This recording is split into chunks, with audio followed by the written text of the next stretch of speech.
Oke. Nah, di sini ada Pak Jalal, Pak Jalaluddin. Kira-kira kalau menurut Pak Jalal, salah satu contoh green warehousing apa nih Pak? Yang kebayang Pak di bayangan Bapak? Siap izin Pak. Ya. Kebetulan saya pernah baca Pak mengenai green logistik ya. Mhm. Apalagi di transportasi. Ya. Itu mengenai transportasi yang menggunakan apa? Misalnya alat transportasinya itu menggunakan baterai Pak. Contohnya Pak. Oke. Mungkin pandangan saya ya Pak. Ya, betul, betul. Salah satunya menggunakan baterai karena meminimasi penggunaan bahan bakar fosil ya Pak ya. Ini salah satu contohnya. Baik, Betul Pak. baik. Terima kasih Pak Jalal. Siap Pak Pak, sama-sama Pak. ya, Pak Rifat, Pak Rifat, Pak Rifat contohnya untuk green warehousing atau eh, gudang hijau. Contohnya Pak Rifat mungkin tahu. Mohon izin Pak, masih di jalan Pak, ini saya pakai motor sambil di lampu merah, Oke, siap. pakai handsfree. Oke. Atau Pak Yohanes, silakan Pak Yohanes. Ada yang Bapak mungkin? Green warehousing Pak ya. Iya, betul Pak.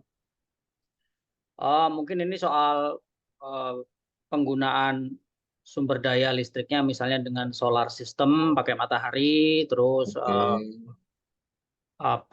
sistem ventilasinya diatur sedemikian rupa supaya dia tidak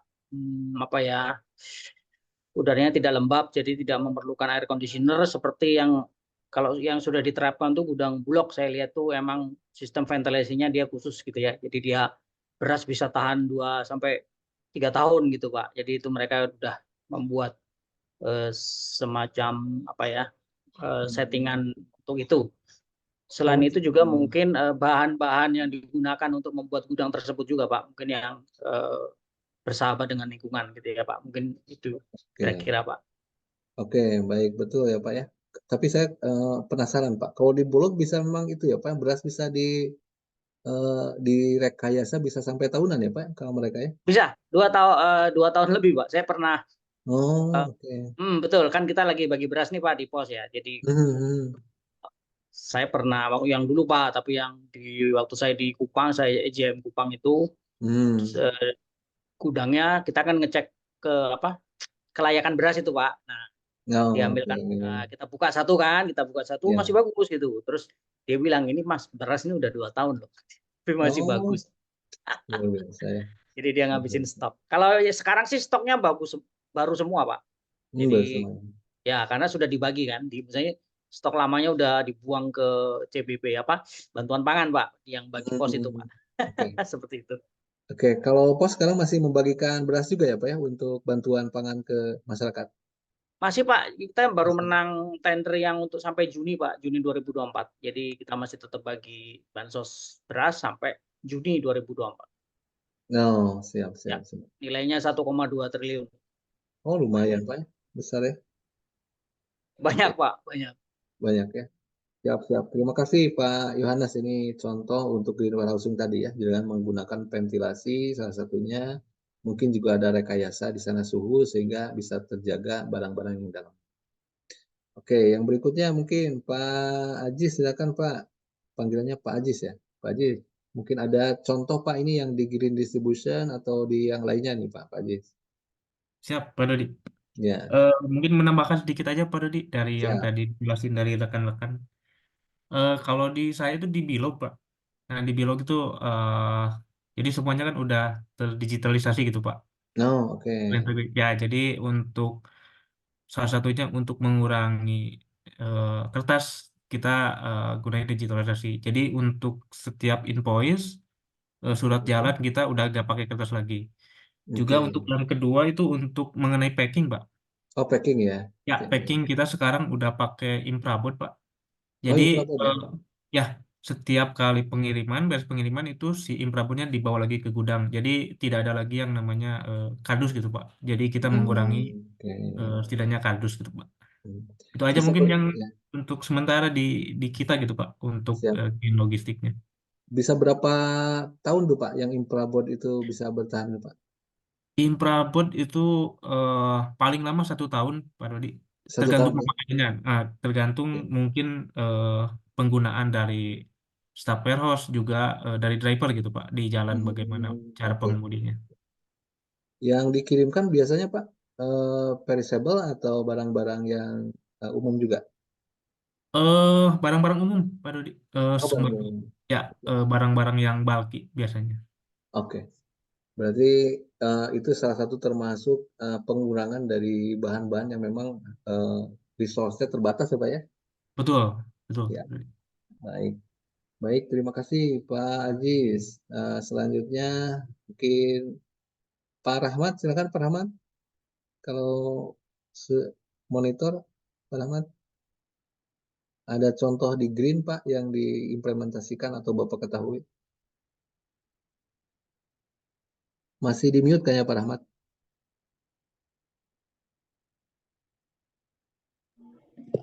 Halo Pak. Ya, silakan Pak Rahmat kalau ada Ya, contoh. kurang lebih kalau di kantor saya Pak sama Pak. Kebetulan saya di logistik ya Pak. Kita ada digital job file Pak. Jadi pengurangan kertas Pak. Penggunaan Oke. kertas, semua data itu jarang untuk di print ya Pak. Disimpannya Oke. di filingnya di folder Pak. Oke. Filingnya sekarang tanpa kertas apa ya? Yes Pak. Kalau penggunaan energi ya, kalau penggunaan energi Pak di kantor mungkin ada yang smart energi yang digunakan sudah ada belum Pak di sana? Kalau untuk di kantor belum sih Pak. Semua masih Belum. kayak mobil pun masih ya bahan bakar ini ya, masih belum ada yang listrik seperti itu Pak. Oke, baik. Terima kasih Pak Rahmat. Pak, sama Pak. Pak Hotliner. Mungkin masih dia atau Pak Riksan. Siapa? Oh, Pak Hotliner. Oke, silakan Pak Hotliner. Ada contoh nggak Pak? Ini yang belum nih contohnya green purchasing, green design gitu ya. Kalau Bapak Paling kalau yang sudah diuji coba Pak seperti di Bali menggunakan sepeda motor listrik dia Pak. Oke, kalau di tempat Bapak ada yang penggunaan di kantor gitu Pak, ada nggak yang mungkin ya bisa mengurangi waste? Paling ini Pak, arsip digital dia Pak, ada aplikasi, jadi kita tidak perlu lagi mengirim surat menyurat itu, kita menggunakan ada aplikasi digital Pak untuk mengarsipkannya. Oke. Baik, jadi sudah tidak pakai lagi kertas apa ya? Iya Pak. Oke, baik. Baik, terima kasih Pak. Ini udah baik. Selanjutnya Pak Riksan ada masukan nggak Pak Riksan? Siap Pak, siap Pak. Ya. Untuk saat ini sih sebenarnya Pak udah disebutkan semua sama rekan-rekan saya yang di PT Pos. Oke. Penggunaan rata-rata udah dari manual ke digitalisasi, termasuk ini juga Pak. Kita kan lagi yang disampaikan oleh Pak Teguh, lagi penyaluran bansos sembako CBP Pak, beras bulog. Nah itu sekarang dokumennya versinya digital Pak. Kita main upload ke website. Nanti data yang kita upload itu nanti akan ditarik oleh pusat. Paling itu aja sih Pak. Kalau penggunaan kendaraan listrik kita belum ada Pak, belum dapat alokasi di sini Pak.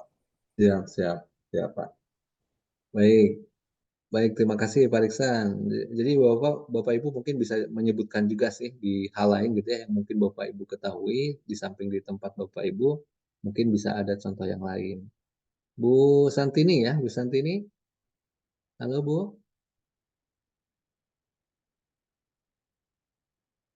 Halo Bu Santini. Belum ada suaranya Bu.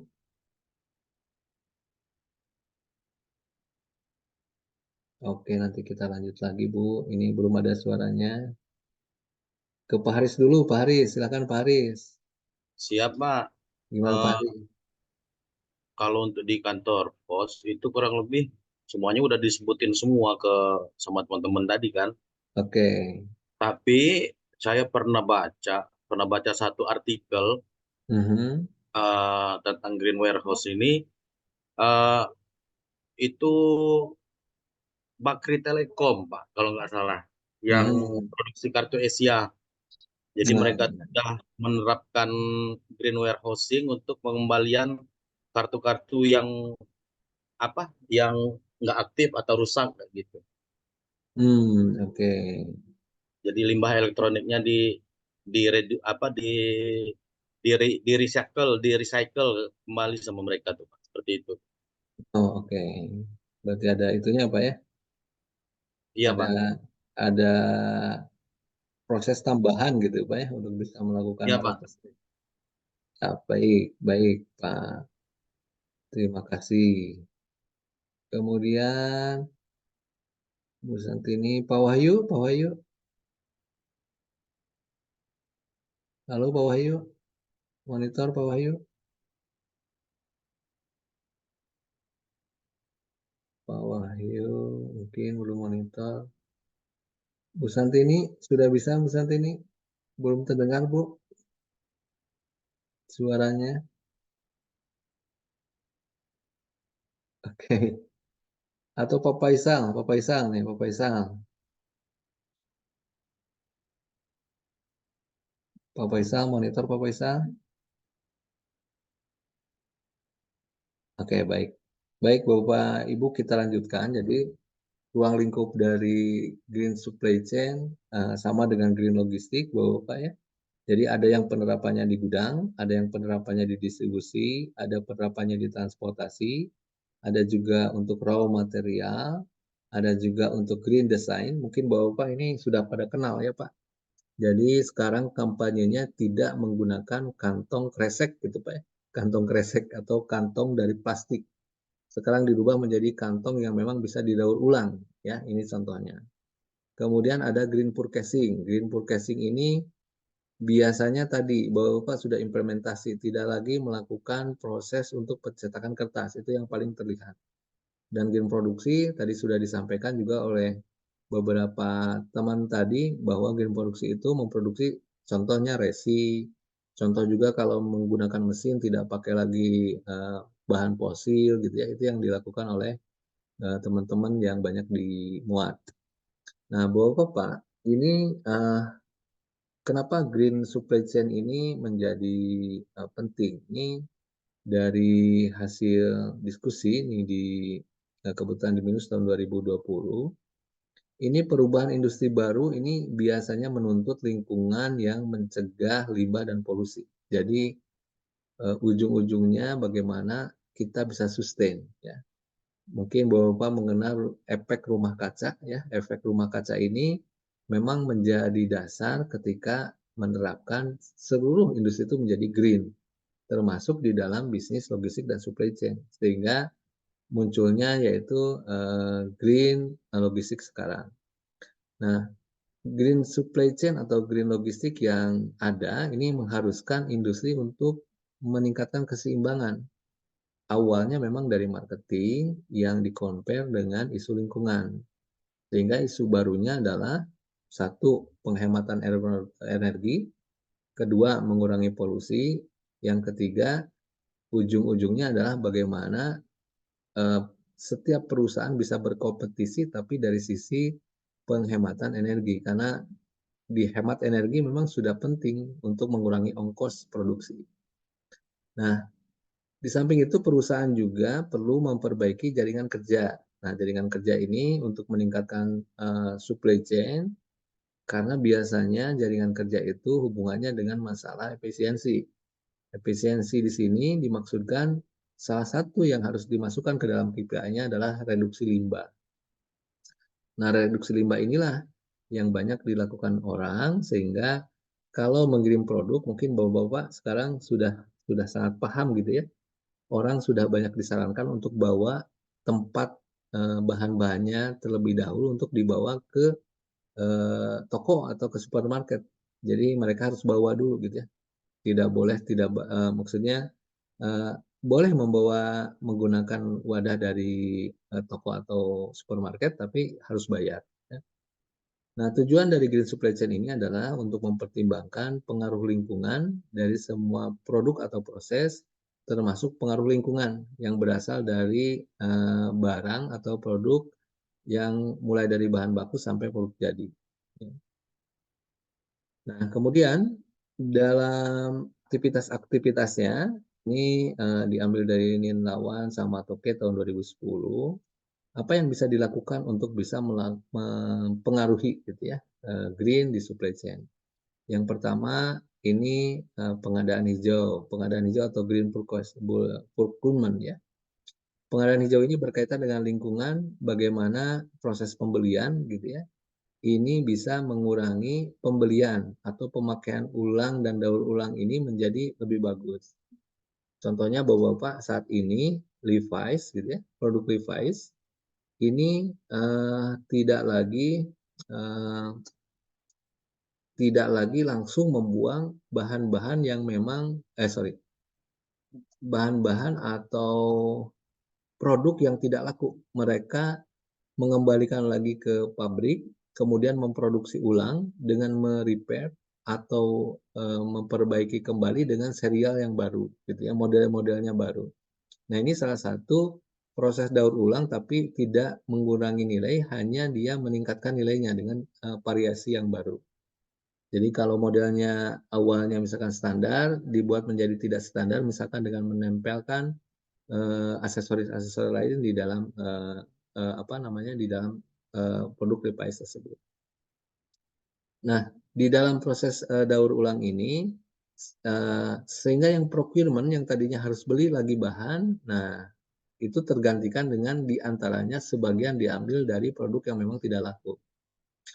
Nah, kegiatan untuk yang pengadaan hijau atau procurement ini diantaranya satu, pemilihan supplier. Nah, dalam pemilihan supplier, pemasok dari mitra yang ini harus ada persyaratannya. Jadi, dia punya standar mutu lingkungan yang memang ada di ISO. Jadi, ada sertifikat yang terkait dengan prestasi dalam konsep green. Jadi, kita mensyaratkan bahwa mereka harus menggunakan green logistik. Yang kedua, ini manufaktur hijau atau green manufaktur.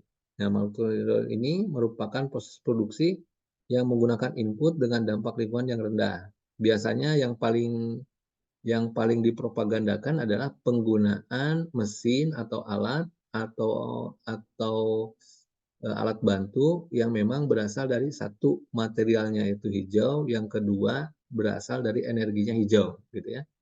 Jadi contohnya energinya energi listrik ya, meskipun untuk memproduksi listrik tetap menggunakan misal ada fosilnya, atau kita menggunakan bahan-bahan yang memang ramah lingkungan. Ya. Itu untuk yang dimanufakturnya.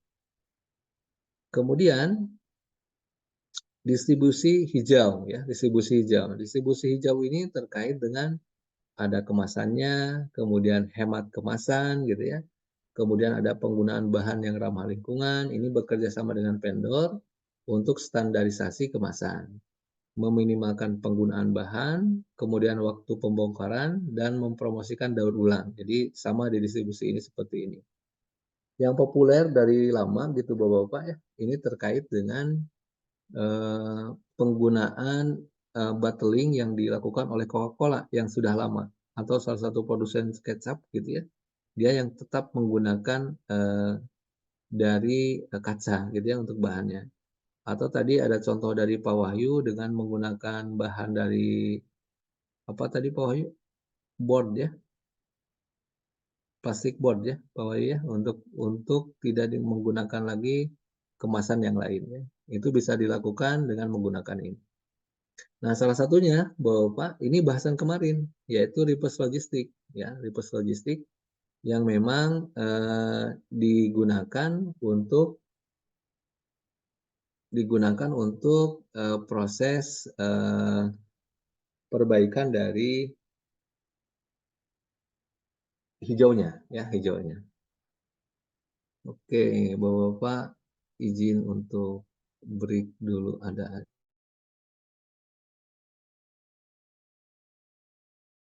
Baik, Pak. izin Pak, dengarkan azan dulu ya.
Saya mulai lagi Bapak-Bapak ya.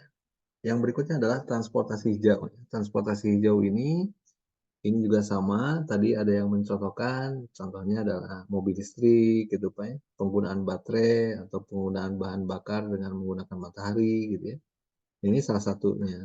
Tapi dari sisi proses, green ini bisa dilakukan juga. Bapak mungkin di lapangan secara tidak langsung sudah mikir, saya harus menghemat nih bahan bakar gitu. Bagaimana caranya? Misalkan salah satunya dengan mengatur rute.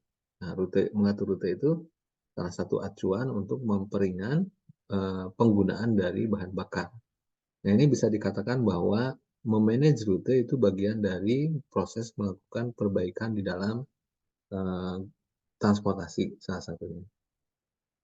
Nah, yang berikutnya ini transportasi ini berhubungan langsung dengan emisi karbon. Ya, Bapak-Bapak ya, ini sebagai bagian yang penting dari green logistik. Nah, saya sampaikan dulu Bapak-Bapak, latar belakang kenapa green ini diteliti dan harus dipentingkan gitu ya dalam hal ini. Nah, ini ada beberapa ada beberapa referensi yang diacu gitu ya dalam proses di green Bapak-Bapak ya. Ini dari beberapa jurnal. Nah, green dan sustain logistik ini biasanya menjadi satu kesatuan. Ada yang membicarakannya green logistik, ada juga yang menyebutkan sustain, gitu Bapak ya. Jadi kenapa disebut sustain? Karena memang tujuan utamanya adalah untuk bisa bertahan. Jadi konon gitu ya. Saya menyebutkan konon karena ini awalnya dari ilmu pengetahuan yang memang bukan dari pengetahuan agama. Jadi umur bumi ini semakin menurun dan suatu saat ini akan mengalami kehancuran, gitu ya. Informasinya seperti itu. Kalau dilihat dari potensinya, sekarang sudah terlihat mungkin Bapak ya, adanya air yang menjadi kurang, gitu ya. Kemudian volume air lautnya menjadi meningkat, gitu ya. Kemudian pertumbuhan penduduk yang tinggi karena penduduk bumi saat ini informasinya memang hanya bisa mencapai kalau sekarang ada 7 miliar itu kurang lebih 8 sampai 9 miliar saja bisa menampung gitu ya kira-kira bumi itu seperti itu. Jadi semakin banyak digunakan, banyak diambil sumber daya di dalamnya, maka nanti akan muncul kerusakan bumi. Nah, kerusakan bumi itu yang memicu nanti buminya akan hancur. Nah, memahami dari green dan sustain logistik ini, karena khususnya sustainnya ini yang ditekankan, ini bagaimana memahami dari operasi yang memang terkait dengan bisnis logistiknya. Ini kondisinya adalah bagaimana membuat impact yang positif dan membuat impact yang negatif. Nah, pemahaman mengenai impact positif dan negatif ini diatur dalam regulasi, gitu ya. Nah, masing-masing negara sudah ada regulasinya, tapi secara internasional sudah diumumkan yaitu lewat klausul tahun 1997.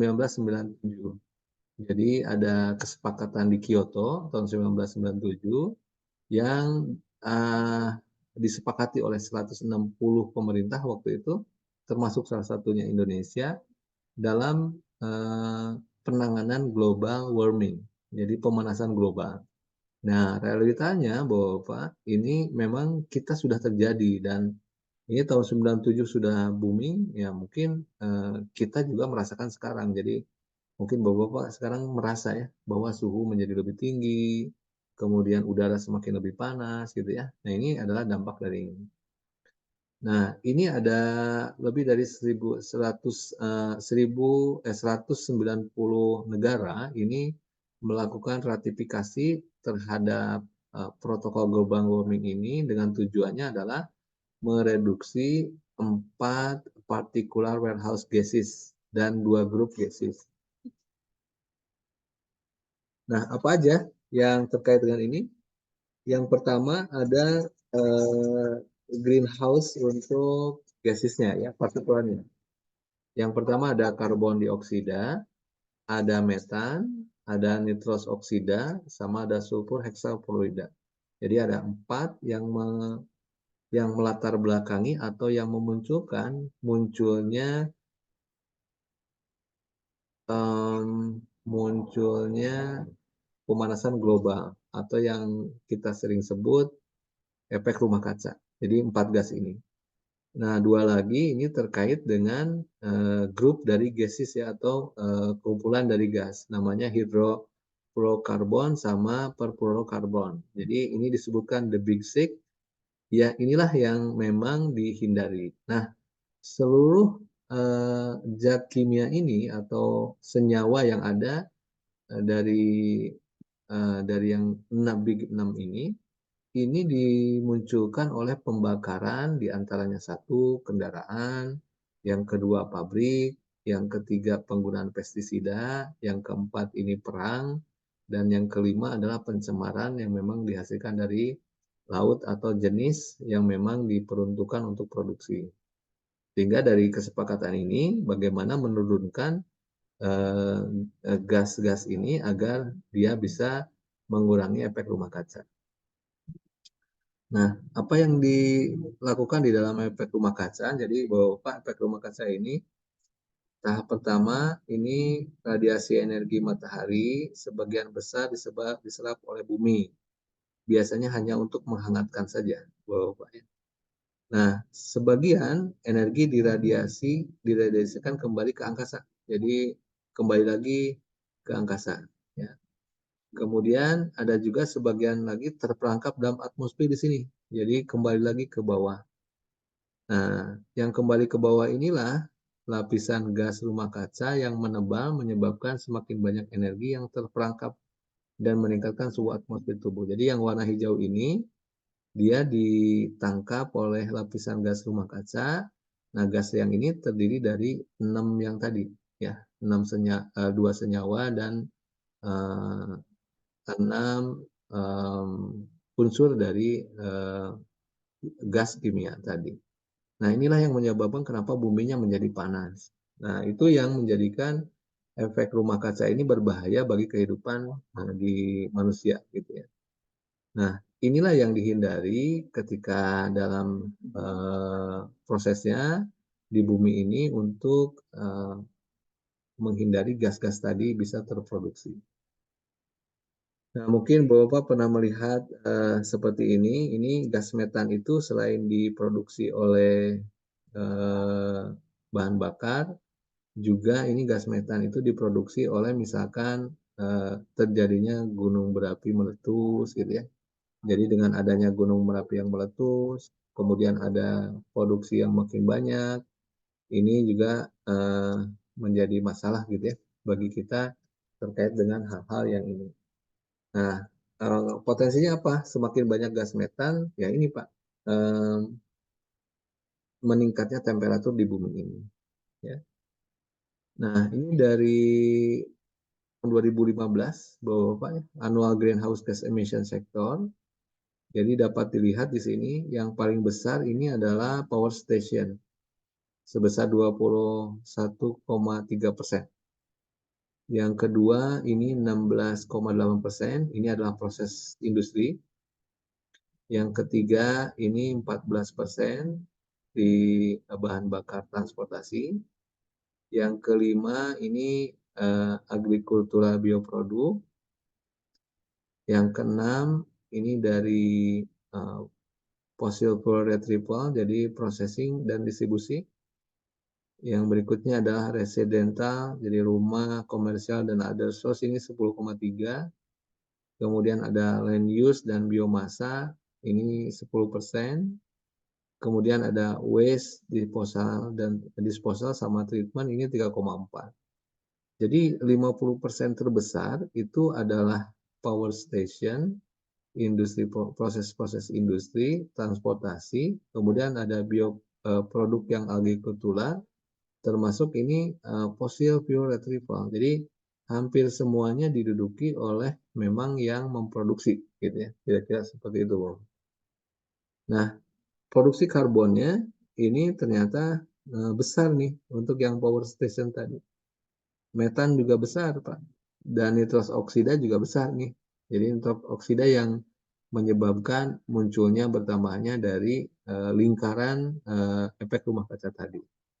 Sehingga dari sini bersepakat setiap negara untuk mengurangi karbon dioksida, metan gitu ya, nitrous oksida yang memang dikeluarkan oleh power station atau stasiun pembangkit listrik, Bapak-Bapak ya. Ya, proses industri, transportasi, agrikultura dan fosil tadi. Itu Bapak-Bapak, sampai sini kira-kira ada yang didiskusikan, silakan. Kalau tidak ada, saya lanjutkan lagi.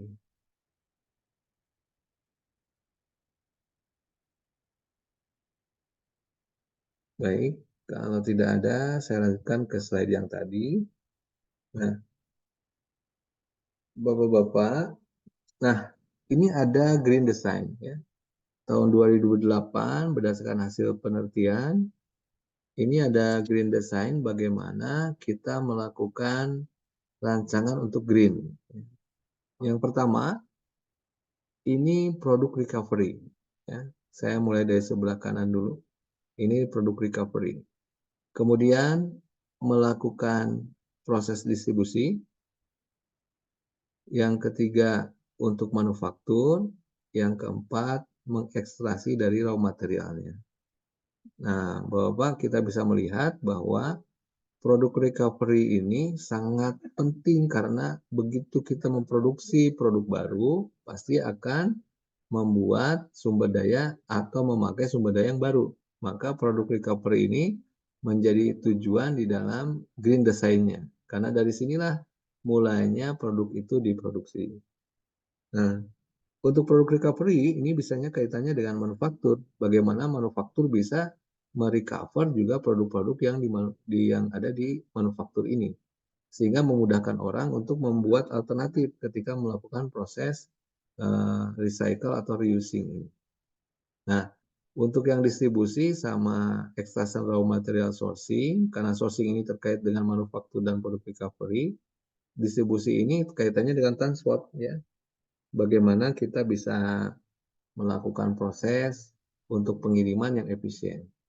Nah, maka dalam green design khusus untuk di logistik, kita akan memaksimumkan dari produk yang tidak laku untuk digunakan kembali, memaksimalkan manufaktur untuk pengolahan barang-barang yang memang recovery, juga menggunakan sourcing yang memang bisa dibarukan lagi.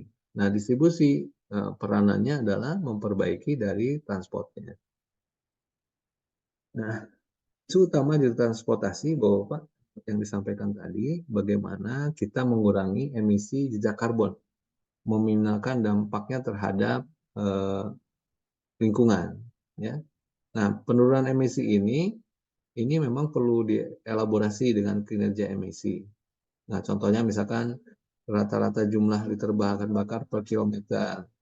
Jadi contohnya kalau Bapak-Bapak membeli kendaraan, kita kan biasanya memilih keren gitu Pak ya. Harusnya memilih irit gitu Pak ya. Bukan karena tidak punya uang, tapi untuk meminimalkan tingkat penggunaan karbon. Jadi kalau misalkan, ya contoh saja, kalau misalkan cc-nya ada yang 2000 atau ada yang 1500, pasti akan lebih irit yang 1500. Meskipun dari performa mungkin Bapak-Bapak akan berpikir, wah ini saya kurang nyaman nih pakai kendaraan yang di bawah 2000 gitu ya. Saya biasa menggunakan 2000 supaya enak berkendaraannya. Nah, itu pilihan yang lain Bapak-Bapak ya. Tapi kalau kita berpikirnya termasuk kepada green, mungkin Bapak-Bapak bisa memilih yang memang penggunaannya bisa lebih murah. Kemudian tingkat jumlah kilometer kendaraan kosong atau empty container. Nah, ini mungkin bahasan kemarin ya Bapak ya. Jadi kalau mengirimnya isi, pulangnya nggak isi. Nah, ini yang bermasalah. Karena ternyata penggunaan bahan bakarnya tetap. Maka akan ada yang terbakar. Karena kalau ada yang terbakar pasti ada pembuangan. Ya. Jadi ada dua hal yang memang bisa diambil manfaatnya ketika kita menaikkan isu empty container. Nah, kemudian ada tingkat utilisasi kendaraan. Jadi saya nih Pak, saya pernah membimbing ada mahasiswa saya di PT Pos waktu itu. Jadi mau kosong mau isi kendaraannya tetap harus berangkat sesuai jadwalnya karena memang sudah komitmen dengan pelanggan. Ya. Dari sisi service level untuk pelanggan mungkin akan terpenuhi. Tapi dari sisi green mungkin kita akan sedikit terkoreksi karena memang digunakan utilisasinya kecil. Kemudian jumlah kendaraan yang digunakan memang prinsipnya sama dengan di logistik, Pak ya.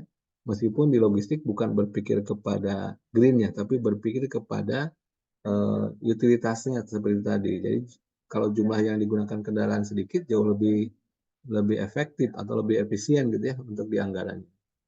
Kemudian berikutnya pengukuran yang lebih spesifik yaitu ada pemeriksaan yang rutin terhadap emisi gas CO ini. Nah, yang berikutnya apa usulan ketika kita melihat di green transportasi ini? Jadi Bapak mungkin salah satunya yang pertama bisa membuat moda transportnya lebih greener, artinya mengurangi. Jadi kalau sekarang ada Euro 1, Euro 2, Euro 3, Euro 4 yang sekarang yang terakhir, mungkin kita pilih kendaraan yang itu kalau memilih vendor. Tapi kalau kita misalkan investasi ya mungkin agak lebih mahal. Bahkan sekarang udah ada listrik ya, salah satunya itu. Kemudian mengurangi jumlah unit karena mungkin jejak karbonnya lebih banyak gitu ya. Namun ini perlu dihitung dulu kira-kira dari utilitasnya karena tidak mungkin meninggalkan jumlah unit ya, tanpa kita memikirkan utilitasnya. Yang berikutnya adalah pemanfaatan ICT. Nah, ini untuk pencarian, booking, konsolidasi shipment gitu ya. Ini hanya diperuntukkan kalau memang diperlukan untuk proses-proses yang memang butuh ketemu, butuh kopi darat gitu ya, atau butuh tidak memerlukan pertemuan ya ini mungkin bisa dihindari untuk proses tertentu. Jadi ada pemanfaatan ICT. Yang berikutnya adalah peningkatan kapasitas jalan raya. Dalam hal ini ada manajemen traffic ya untuk mengurangi kemacetan. Nah, manajemen traffic ini memang bukan hanya internal, tapi juga ada eksternal. Kalau internal sendiri mungkin bisa kita memanfaatkan beberapa pengaturan atau schedule yang sudah diatur di proses bisnis awal. Tapi kalau urusannya eksternal, mungkin ini terkait dengan volume kendaraan yang memang yang mau tidak mau ya. Kalau macet pasti ada pemborosan di sana ya. Dan ini juga jadi masalah, maka kapasitas pemerintah untuk meningkatkan jumlahnya yaitu menjadi hal yang lebih baik gitu dalam bisnis logistik. Yang berikutnya adalah pengembangan otonomus. Nah, ini mungkin Bapak mengenal ada autonomous vehicle. Jadi penggunaan kendaraan dengan menggunakan listrik serta tidak ada pengemudi. Nah, dalam kasus yang memang penting jumlah masyarakatnya kurang gitu ya populasinya, maka ini menjadi mudah. Tapi kalau masyarakatnya masih banyak yang memang butuh pekerjaan, dengan membuat otonomus bahkan bisa jauh lebih mahal. Gitu ya. Nah ini yang dilematis bagi pengembang di bisnis logistik. Nah Bapak ini ada pengukuran bagaimana green transportasi ini bisa dilakukan. Jadi contohnya Bapak ini ada pengukuran untuk connectivity access. Nah ini bagaimana green practice ini bisa mereduksi kendala di perdagangan. Nah, ini untuk connecting access. Jadi pengukurannya ini bagaimana nih proses green ini bisa mempengaruhi dari connectivity misal dalam sisi transport. Nah, ini isunya harus dimunculkan. Kemudian ini perubahan atau shiftingnya gitu ya, Bapak-Bapak. Ini ke public transport, supply chain process, freight, fuel energy consumption. Jadi kalau dari private transport pindah ke publik, nah ini salah satu switching untuk bisa diukur kira-kira bisa nggak nih prosesnya. Termasuk juga ada enhancement-nya. Di sini ada efisiensi, kemudian ada supportive tools-nya, ada awareness, kemudian ada timely monitoring, sama develop institution dan training. Nah yang lebih penting Bapak, ini kalau di tempat Bapak, ini terkait dengan benefit-nya. Nah benefit-nya itu yang diukur biasanya ada sosial dan ekonomi. Tapi kalau di bisnis, sosialnya biasanya pilihan berikutnya. Yang di bisnis pasti adalah economic growth-nya, gitu ya. dan termasuk customer retention. Kalau sosialnya ya mungkin next karena ada undang-undang nanti yang bisa mewujudkan yang lain. Nah, di sini ada lingkungan yang sustain harapannya. Kemudian bisa standar hidupnya lebih aman gitu ya, karena ini terkait dengan masalah ekonomi ya. Nah, apa yang bisa dilakukan dengan melakukan kebijakan di pengembangan, kemudian ada perdagangan dan pertumbuhan ekonomi, kemudian ada security untuk konsumsi energi, dan biasanya juga harus tersertifikasi ISO. Nah, itulah Bapak-Bapak hal-hal yang memang terkait dari green ini. Jadi kalau Bapak-Bapak sekarang bekerja di bisnis logistik, kemudian Bapak-Bapak juga sebagai pelaku, mungkin di pikiran Bapak-Bapak belum terpikir gitu ya, bahwa apa yang Bapak-Bapak lakukan itu bisa berpengaruh besar terhadap perubahan green. Tapi mungkin Bapak-Bapak berpikirnya terhadap cost saja gitu ya. Padahal cost itu juga bisa mereduksi masalah green juga. Nah, ini mungkin yang tidak pernah Bapak sadari, atau mungkin terpikir tapi mungkin tidak menjadi pikiran yang menjadi inti gitu ya ketika Bapak-Bapak memikirkan proses green ini. Nah, itu Bapak-Bapak yang bisa saya sampaikan terkait dengan green ini. Kalau ada diskusi silakan.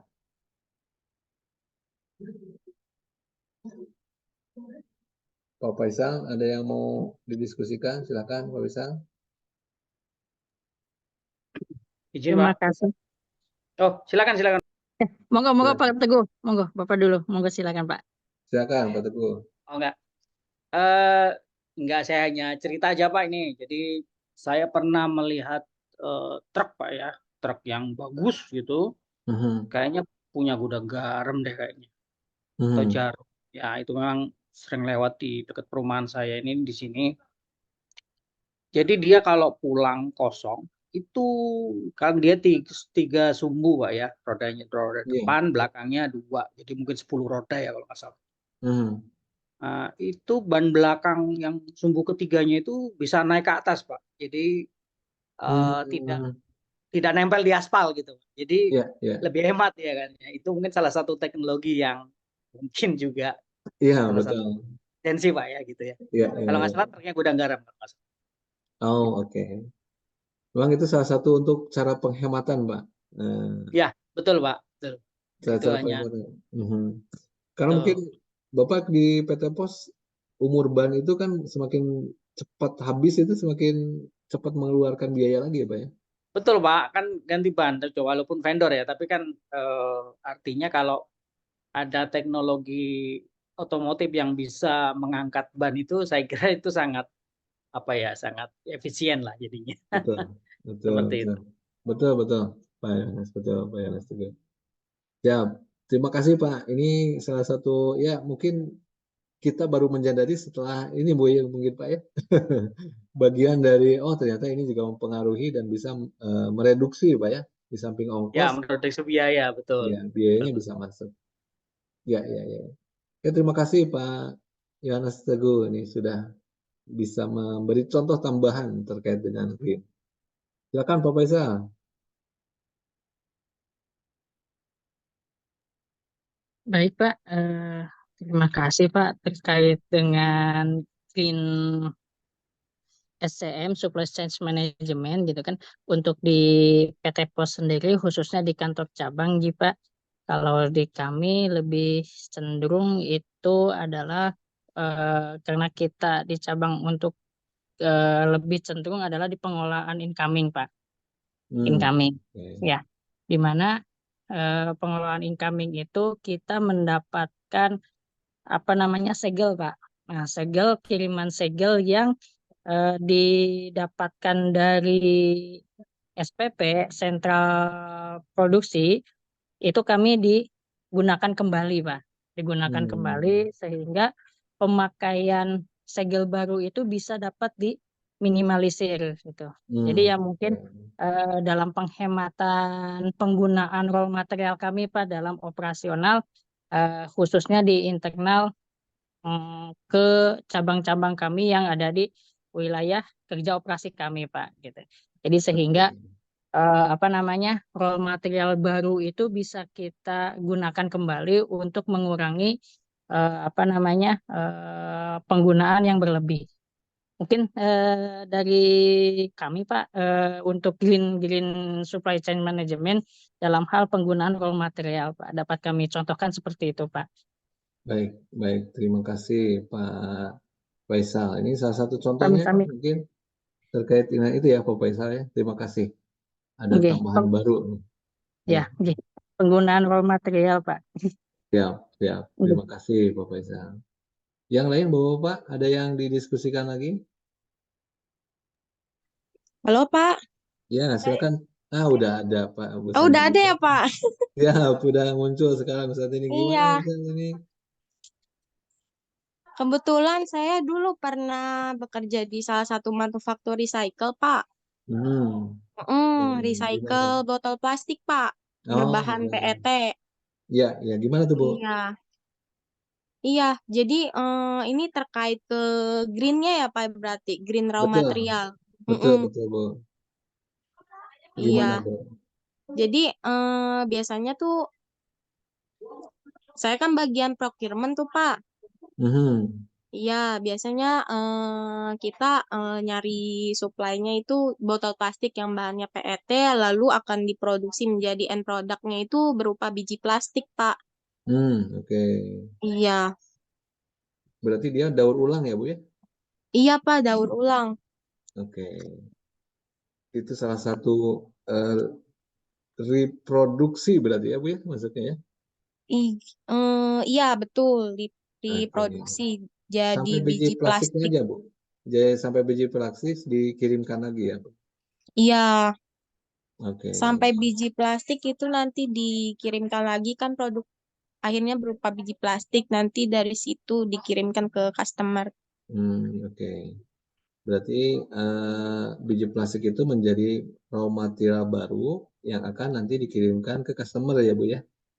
Iya betul Pak. Raw mat-nya berupa botol plastik kayak Aqua, mineral gitu. Sprite juga bisa. Itu diambilnya dari ini, Bu ya, ada pengepul khusus? Betul Pak, ada pengepul khusus. Oke. Iya. Baik. Nah, ini contoh yang bagus nih, Bu Santi ini. Terima kasih, Bu. Ini bisa. Iya, Pak. Ya, oke. Baik, terima kasih Bu Santini. Bapak-bapak, saya sudah kirimkan ada satu kasusnya adalah itu dari tesis Pak ya. Ini dari tesis, judulnya IKEA Pak. IKEA itu adalah gudang yang dibuat showcase untuk menjual barang kira-kira begitu. Nah, IKEA itu salah satu pionir dalam menggunakan atau menjelaskan tentang green. Ya. Nanti tugas bapak-bapak disimak saja, dibaca saja gitu bapak-bapaknya. Minggu depan kita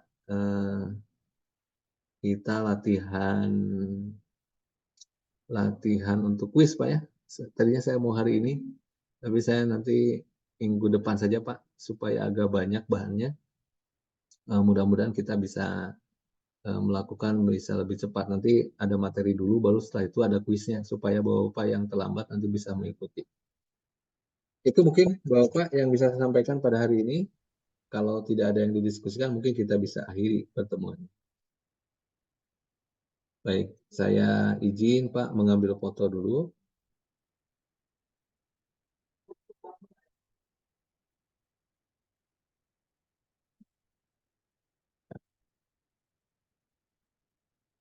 Satu, dua, tiga.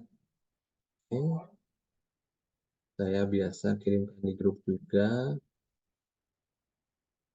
Bapak sampai ketemu lagi. Terima kasih kehadiran hari ini.